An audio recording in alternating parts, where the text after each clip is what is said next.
n'a invité autant de versets pour journée.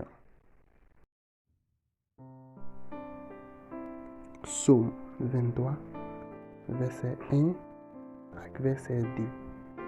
Psaume 23, verset 1 ak verset 2. Seigneur, c'est gardons moi, mais pas jamais manquer rien. Côté zèb yo pi belle, c'est là li va faire par repos. Côté de l'eau a coulé posé, c'est là li mène m'boy.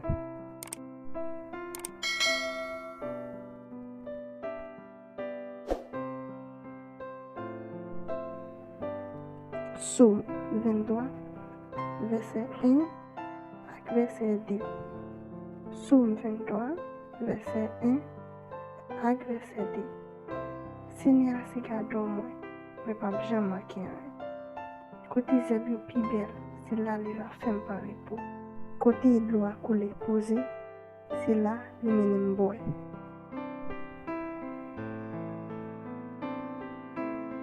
C'était verset pour journée.